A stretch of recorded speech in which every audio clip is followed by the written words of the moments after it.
Bienvenidos a este video.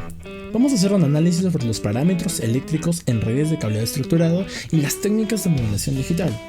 Hoy exploraremos cómo estos conceptos son fundamentales en el diseño de las redes modernas, desde la transmisión de datos hasta la optimización de rendimiento. También incluiremos unos ejemplos prácticos y simulaciones para entender mejor estos conceptos. Acompáñame. En este video vamos a tratar 3 puntos clave. 1. Parámetros eléctricos en redes de cableado. 2. Las técnicas de la modulación digital. Y 3. Los ejemplos prácticos y simulaciones que se van a hacer a través de unos programas ya conocidos como MATLAB. Ok, como primer punto entraremos en lo que es la longitud de cable. ¿La longitud de cable es importante? Claro que sí. La longitud de cable es un factor determinante en la calidad de transmisión de la señal. Cuando un cable es más largo de lo recomendado de los estándares, la señal se debilita debido a la atenuación, que es la pérdida de energía o medida de la señal en la que viaja. Esto puede resultar en errores de transmisión y pérdida de datos. Los estándares, como el de Ethernet, establecen un límite máximo de 100 metros para cables de par tensado. Este límite asegura que la atenuación no va a afectar tanto la integridad de los datos. Herramientas de certificación, como los medidores de cable, que son capaces de medir la longitud de manera exacta y precisa detectando las variaciones de la señal que viajan a través del cable. Estas herramientas también verifican si el cable cumple o no los estándares de instalación y transmisión. ¿Esto tiene un impacto práctico? Por supuesto que sí. Si el cable es demasiado largo y requiere el uso de amplificadores de señal o switches para garantizar que la transmisión sea adecuada. Si no están estos, como ya mencionamos, la señal va a ser o bien débil o bien con muchos errores de transmisión. Como punto número 2, vamos a abarcar el NVP, el Nominal Velocity of Propagation. ¿Okay? El Nominal Velocity of Propagation o NVP representa la velocidad de propagación de una señal a través de todo el cable. Como un porcentaje de la velocidad de la luz, este valor es esencial para calcular la longitud del cable y ajustar el diseño de la red. Recordemos que la señal de un cable no viaja a la velocidad de luz debido a las características del material aislante que rodea a los conductores. El NVP se expresa como un porcentaje. Por ejemplo, un NVP del 70% indica que la señal está viajando al 70% de la velocidad de luz en ese medio. Para la importancia de la red. Medida la presión de la longitud, el NVP es utilizado para certificadores de cables para determinar la longitud, calculando el tiempo en que tarda la señal en viajar de extremo a extremo, de un punto al otro y en regresar. La optimización de rendimiento. Comprender. Cada NVP permite garantizar que los cables utilizados en la red sean compatibles con los equipos instalados, midiendo errores de sincronización.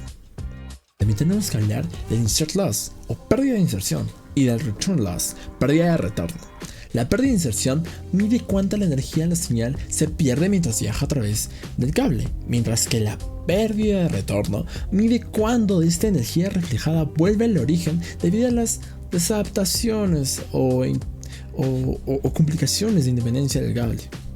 Para un ejemplo práctico, entendemos como el insertion loss ocurre cuando la señal pierde energía debido a factores como la resistencia eléctrica del conductor o el acoplamiento entre cables, entre los pares y la calidad del material del cable. Recordemos que los cables no pueden estar junto a los cables de luz, ya que esto va a generar una pérdida de datos o un insertion loss. Y el return loss, por un ejemplo práctico, es causado por la desadaptación de independencias como empalmes defectuosos, conectores de mala calidad o cables dañados. Esto pasa cuando intentamos reutilizar cables, que es para nada recomendable. Comprendamos que cuando estamos haciendo una instalación de cables, ya sea en el hogar, en una empresa o a grandes rasgos, nunca debemos reutilizar un cable. Debe ser siempre con los switches de buena calidad y con los empalmes en buena calidad.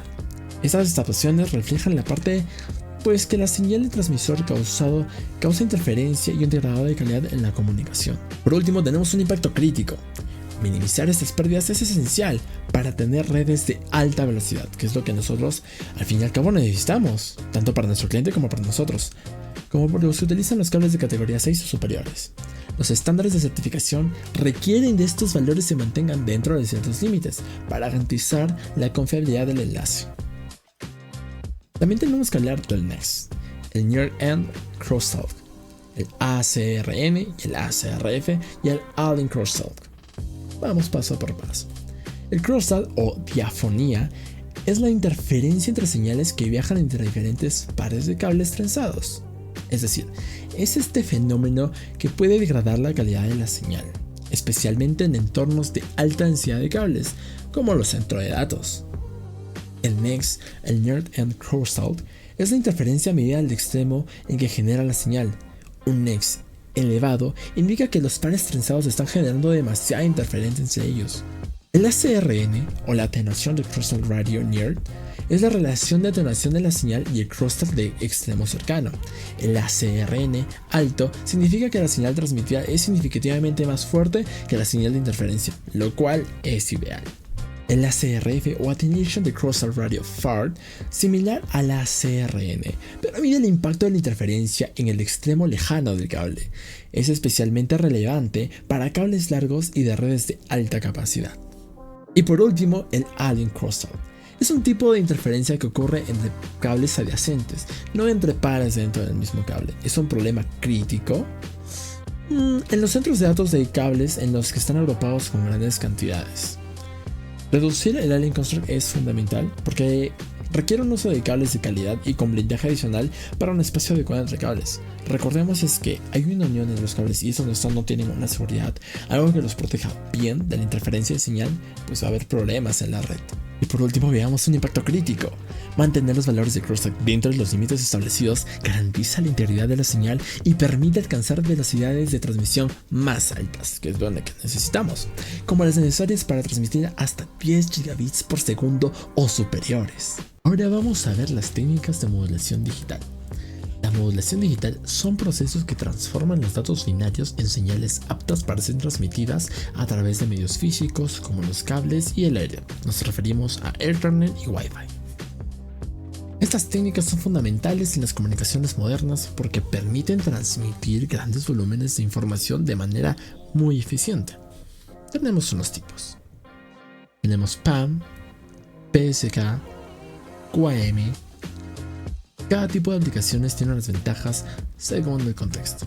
PAM significa Pulse Amplitude Modulation o modulación por amplitud. PSK, Phase Shift Keying o modulación por fase. QAM, Quadrant Amplitude Modulation, modulación combinada para amplitud y fase. Los tipos de modulaciones. El PAM5 o Pulse Amplitude Modulation 5 codifica los datos a niveles de amplitud.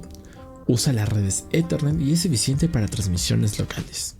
El PSK, la fase, utiliza cambios de fase en la señal para representar los datos. Las variantes tenemos BSK, Binary Base, dos fases de alta robuste, QPSK, el cuadro PSK, cuadros de fase para mejor eficiencia y los 8 PSK, 8 fases, mejor capacidad. El CAM o el Quadrant Amplitude Modulation combina cambios de amplitud de fase para transmitir más datos en menos banda ancha.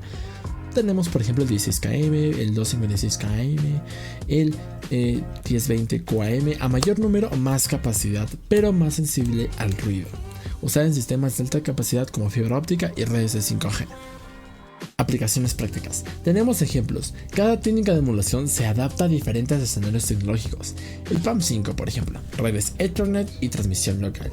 El PSK, comunicaciones inalámbricas, satélites y televisión digital. El QAM, para redes de alta velocidad como fibra óptica, sistemas de 5G y televisión por cable. Es lo más común que tenemos en los hogares, el QAM. Una vez entendido todos estos conceptos, lo que vamos a hacer es ir a MATLAB porque vamos a ver un ejemplo sencillo. Ok, aquí ya tengo el código preparado. Okay. Lo que vamos a hacer primero es... voy a explicar línea por línea para que puedan entender esto. Una configuración inicial. Vamos a añadir dos variables, M y K. En este caso M va a ser establece el orden de la modulación de 16QAM, que es la que vamos a ver en este ejemplo. Es decir, vamos a utilizar 16 símbolos distintos para representar los datos. K, el logaritmo de 2M, calcula el número de bits por segundo. En este caso 4 bits, ya que el logaritmo de 2... 16, perdón, el logaritmo de 2 en base 2 es igual a 4. El num symbol 1000 especifica la generación de 1000 símbolos a generar. Vamos a generar los datos binarios aleatorios, unos datos binarios aleatorios. También vamos a convertir los datos binarios en símbolos. Esto lo tenemos que hacer de manera manual. ¿Por qué de manera manual? Ya que estamos en MATLAB Online y necesitamos algunas dependencias y como no está en nuestra conexión, vamos a hacerlo de forma manual. Es sencillo, solamente vamos a agregar un for y queda una representación de constelación de 16 QM en cuadrícula de 4x4, 4 niveles posibles para cada dimensión, ¿ok? La amplitud y la fase. Vamos a combinar ambos ejes para formar el símbolo 16 QAM. Vamos a ver la modulación 16 QAM de forma manual, ¿ok? El mod y el floor sirven para calcular las coordenadas del símbolo de la cuadrícula 4x4 para la constelación 16 QAM. El mod calcula la fila, la amplitud y el floor, la columna, la fase. El row combina las coordenadas del número complejo de la parte real por la amplitud para la parte imaginaria para esta fase. Y por último se cierra, ¿no? ¿Qué es lo que estamos agregando también aquí? Una vez que ya está eso, vamos a mostrar los resultados y ahora vamos a graficar las constelaciones utilizando Skater. Y también recordemos que ahora vamos a graficar una constelación sin ruido, esto es un formato ideal, y otra constelación con ruido. ¿Por qué con ruido? Porque este es un ejemplo más alineado a la realidad en lo que pasaría si es que hubiera un tipo de interferencia por este tipo de señal. En este caso vamos a correr el proyecto. Ok, vamos a explicar esta imagen más a fondo. La constelación de 16 QM sin ruido. Ese es el diagrama superior. Cada punto representa un símbolo en el espacio de la constelación. Los puntos están ubicados en la cuadrícula bien definidos, sin desviación, porque no hay un ruido presente en la señal. El eje horizontal, que es la parte real, y el eje vertical, que es la parte imaginaria, estos corresponden al la I de fase y al Q de cuadro de la señal.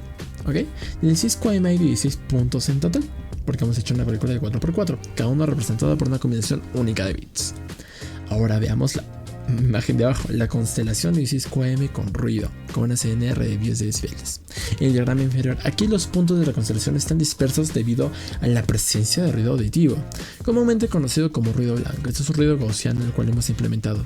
El CRN, el Signal to Noise Ratio, que es de 10 dB, lo que significa es que es una señal afectada modernamente por el ruido. Esto causa que los puntos se desplacen en posiciones ideales, haciendo más difícil distinguir de los símbolos originalmente. Los símbolos correctos ya no están en la posición que deberían estar. Si el CNR fuera menor, si hubiera más ruido, los puntos estarían aún más dispersos, lo que incrementa la probabilidad de un error de detección de los símbolos. En conclusión, la comparación de estos diagramas permite analizar el impacto del ruido en la transmisión de datos en un ejemplo de 16 QM como el que hemos visto. Si los sistemas reales en un bajo CNR pueden causar errores de interpretación de los símbolos afectando la calidad de la comunicación. Y eso sería todo por el video de hoy. Espero que les haya gustado y nos vemos en otro ejemplo.